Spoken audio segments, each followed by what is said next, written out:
आप सुन रहे हैं जगत गुरु तत्वदर्शी संत रामपाल जी महाराज द्वारा लिखित पुस्तक ज्ञान गंगा का पेज नंबर 14, गीता जी के अध्याय नंबर 15 का श्लोक नंबर 1 से 4।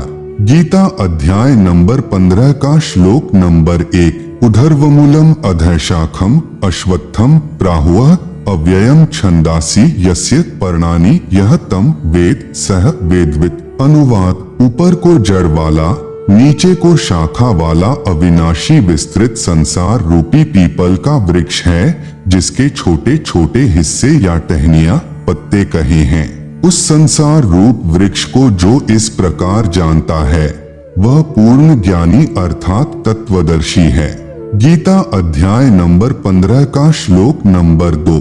अधः च ऊर्ध्वं प्रसृताः तस्य शाखाः गुण प्रवृद्धा है विश्व प्रवाला है। अधः च मूलानि अनुसंततानि कर्मानुबंधीनि मनुष्यलोके।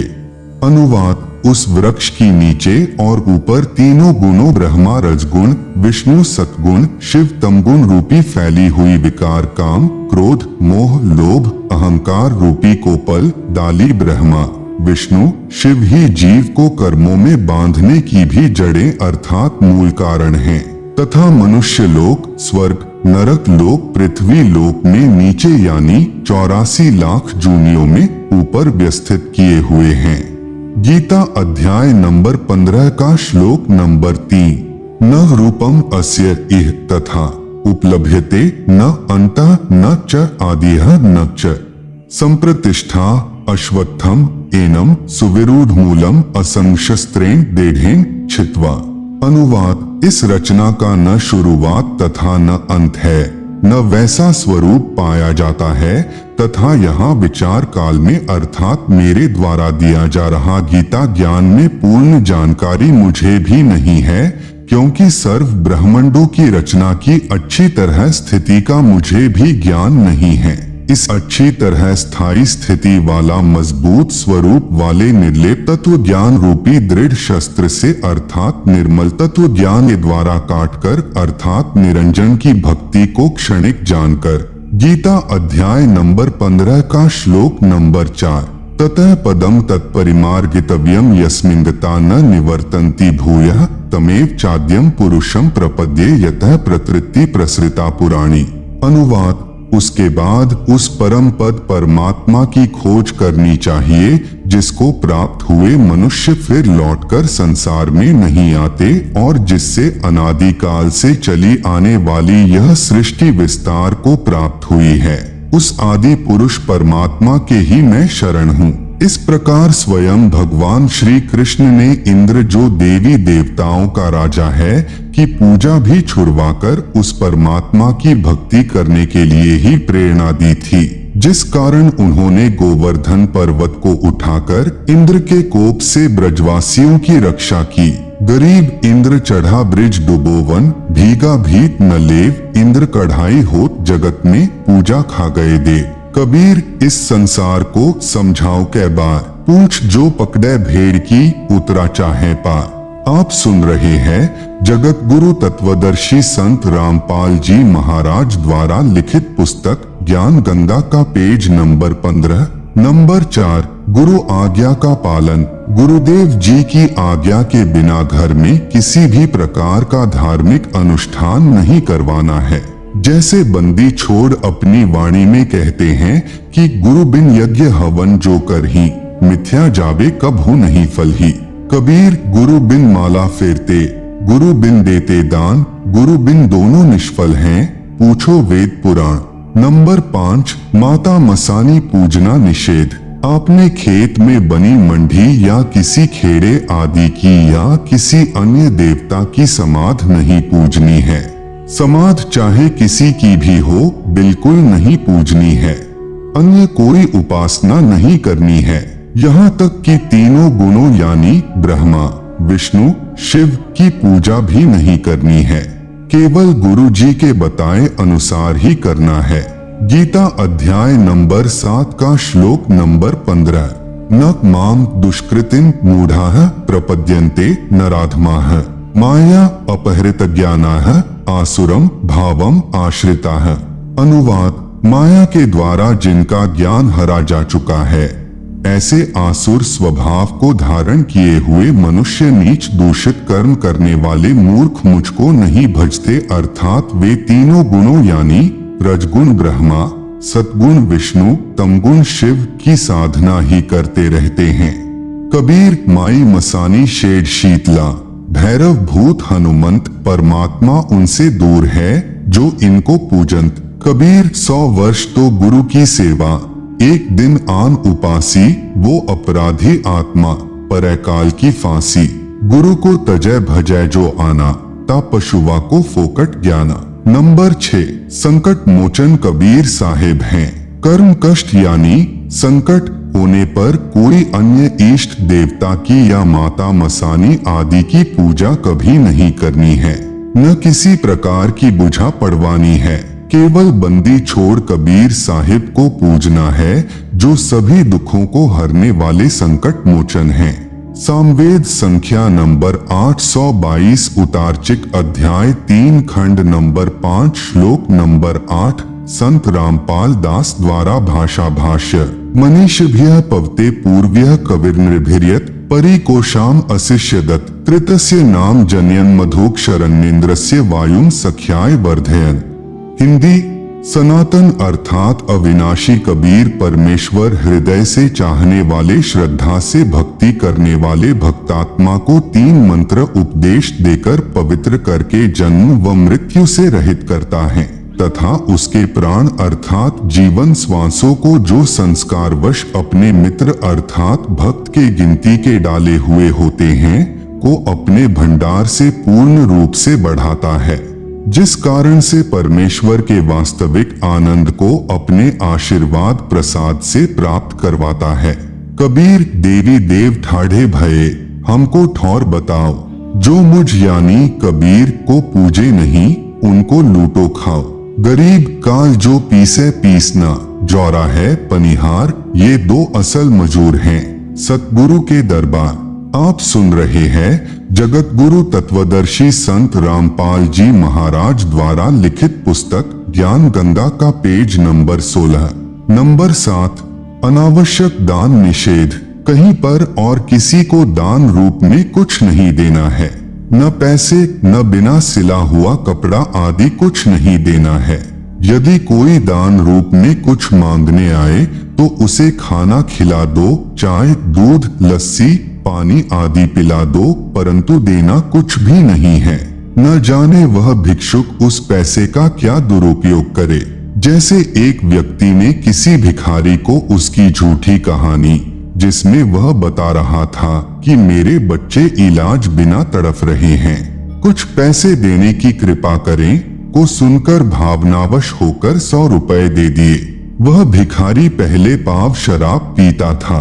उस दिन उसने आधा बोतल शराब पी और अपनी पत्नी को पीट डाला। उसकी पत्नी ने बच्चों सहित आत्महत्या कर ली। आप द्वारा किया हुआ वह दान उस परिवार के नाश का कारण बना।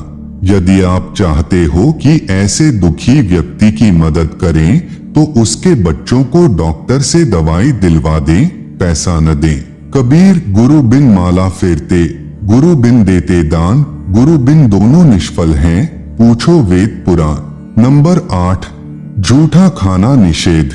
ऐसे व्यक्ति का झूठा नहीं खाना है जो शराब, मांस, तंबाकू, अंडा, बियर, अफीम, गांजा आदि का सेवन करता हो। नंबर 9, सत्यलोक गमन यानी देहांत के बाद क्रियाकर्म निषेध। यदि परिवार में किसी की मौत हो जाती है, चिता में अग्नि कोई भी दे सकता है। घर का या अन्य तथा अग्नि प्रज्वलित करते समय मंगलाचरण बोल दें। उसके फूल आदि कुछ नहीं उठाने हैं। यदि उस स्थान को साफ करना अनिवार्य है तो उन अस्थियों को उठाकर स्वयं ही किसी स्थान पर चलते पानी में बहा दें। उस समय मंगलाचरण उच्चारण कर दें। न पिंड आदि भरवाने हैं, न तेरहवीं, 6 माही, बरसोधी तथा श्राद्ध आदि कुछ नहीं करना है।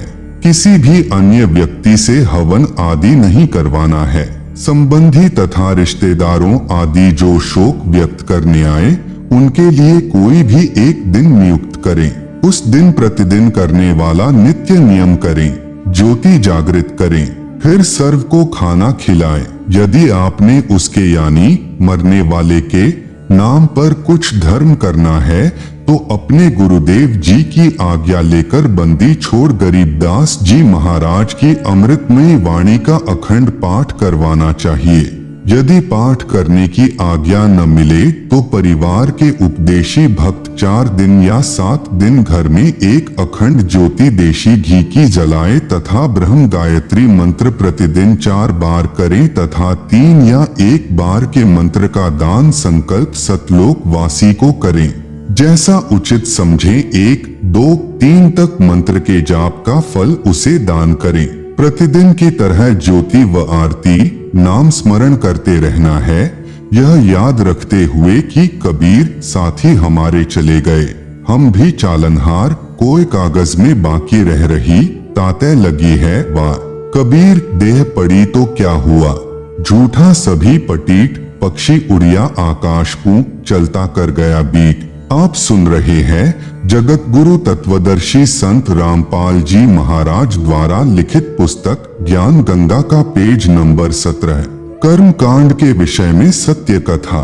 मेरे यानी संत रामपाल दास के पूज्य गुरुदेव स्वामी रामदेवानंद जी महाराज को 16 वर्ष की आयु में किसी महात्मा के सत्संग सुनने से वैराग्य हो गया था।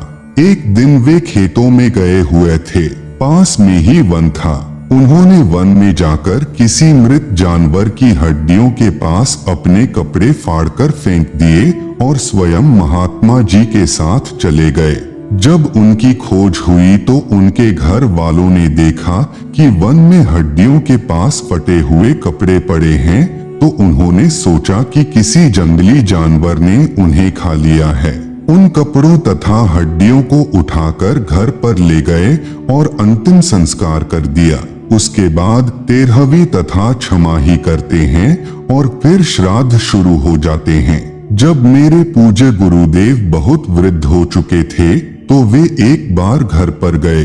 तब उन घर वालों को यह पता चला कि ये जीवित हैं और घर छोड़कर चले गए थे। उन्होंने बताया कि जब ये घर छोड़कर चले गए थे तो इनकी खोज हुई। वन में इनके कपड़े मिले, उनके पास कुछ हड्डियां पड़ी थी, तो हमने सोचा कि किसी जंगली जानवर ने इनको खा लिया है और उन कपड़ों तथा हड्डियों को घर पर लाकर अंतिम संस्कार कर दिया। फिर मैंने यानी संत रामपाल दास ने मेरे पूज्य गुरुदेव के छोटे भाई की पत्नी से पूछा कि जब हमारे पूज्य गुरुदेव घर छोड़कर चले गए थे तो तुमने पीछे से क्या किया। उसने बताया कि जब मैं ब्याही आई थी तो उस समय मुझे इनके श्राद्ध निकलते मिले थे। मैं अपने हाथों से इनके लगभग 70 श्राद्ध निकाल चुकी हूँ। उसने बताया कि जब घर में कोई नुकसान हो जाता था, जैसे कि भैंस का दूध न देना, थन में खराबी आ जाना, कोई और नुकसान हो जाना आदि, तो हम सियानों के पास बुझा पड़वाने के लिए जाते थे। तो वे कहते थे कि तुम्हारे घर में कोई निसंतान यानी अनमैरिड मरा हुआ है, तुम्हारे को वह दुखी कर रहा है क्योंकि वह भूत बना हुआ है। फिर हम उसके कपड़े आदि देते हैं। तब मैंने कहा कि ये तो दुनिया का उद्धार कर रहे हैं, ये किसको दुख दे रहे थे, ये तो अब सुखदाता हैं। फिर मैंने यानी संत रामपाल जी महाराज ने उस वृद्धा से कहा कि अब तो ये आपके सामने हैं, अब तो ये व्यर्थ की साधना जैसे श्राद्ध निकालने बंद कर दो। तब उसने कहा कि यह तो पुरानी रिवाज है, यह कैसे छोड़ दूं? अर्थात हम अपनी पुरानी रिवाजों में इतने लीन हो चुके हैं कि प्रत्यक्ष प्रमाण होने पर कि वह गलत कर रहे हैं छोड़ नहीं सकते। इससे प्रमाणित होता है कि श्राद्ध निकालना, पितर पूजा करना आदि सब व्यर्थ हैं। नंबर 10, बच्चे के जन्म पर शास्त्र विरुद्ध पूजा निषेध। बच्चे के जन्म पर कोई छठी आदि नहीं मनानी है। सुतक के कारण प्रतिदिन की तरह करने वाली पूजा, भक्ति, आरती, ज्योति जगाना आदि बंद नहीं करनी है।